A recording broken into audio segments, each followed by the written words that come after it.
આજે આપણે બનાવીશું મેથીની ટીકી, જે ખાવામાં એકદમ સ્વાદિષ્ટ છે અને બનાવવામાં સાવ સહેલી છે। હવે આપણે આ મિક્સરમાં એક પેસ્ટ બનાવીશું। 3-4 કળી લસણની, 2-3 નંગ મરચાં, એક ટુકડો આદુનો, 1 ચમચી વલિયારી, અડધી ચમચી જીરું અને આની પેસ્ટ બનાવીશું। પેસ્ટ આપણી બની ગઈ છે, આદુ, મરચાં, લસણ અને વલિયારી અને જીરાની।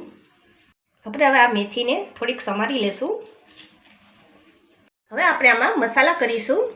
સ્વાદ પ્રમાણે મીઠું,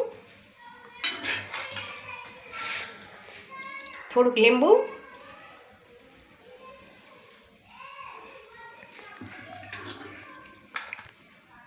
પાંચ ચમચી હળદર,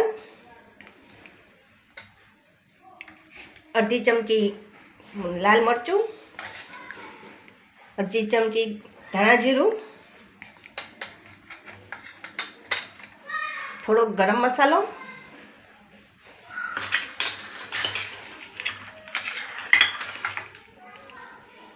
બે ચમચી ખાંડ અને આપણે આ પેસ્ટ બનાવેલી છે એ બધી નાખી દઈશું। એક નાની ડુંગળી અને હવે આપણે આને મિક્સ કરી દઈશું આમાં। હવે આપણે આમાં બાઇન્ડિંગ માટે ચણાનો લોટ નાખીશું। જોઈતો મુજબ 1 વાટકો છે, તમને થોડોક વધુ લાગે તો નાખવાનો। હવે આપણે આમાં 1 ચમચી તેલ નાખીશું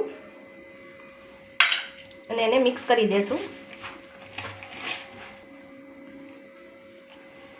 અને એને ટિક્કીનો શેપ માટે થોડુંક પાણી નાખીશું। ઝાઝું પાણી નહીં નાખવાનું, કેમ કે મેથી એનું પાણી છોડશે। હવે આપણો આ લોટ તૈયાર છે। હવે આપણે આની નાની નાની ટીકી બનાવીશું। થોડો પાણીવાળો હાથ કરી હાથમાં અને આના નાના નાના લુવા લેવાના, આવી રીતના 2 હાથની મદદથી એને પ્રેસ કરી અને આવી રીતના ટીકી બનાવીશું।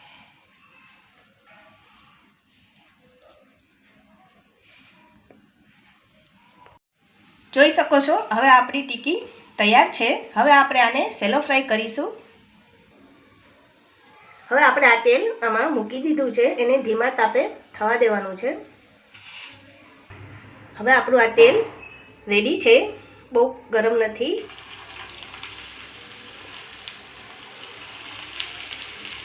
જેટલી સમાય એટલી આપણે આમાં મૂકીશું, બહુ જાજી નહીં મૂકીએ।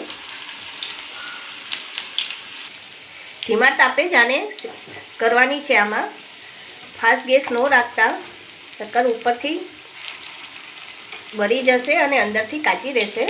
બે સાઈડથી એને ફેરવતા જશું અને એને શેકી લેશું। આપણી ટીકી હવે તૈયાર છે, અંદર ઉપરથી ક્રિસ્પી અને અંદરથી એકદમ સોફ્ટ, તમે જોઈ શકો છો।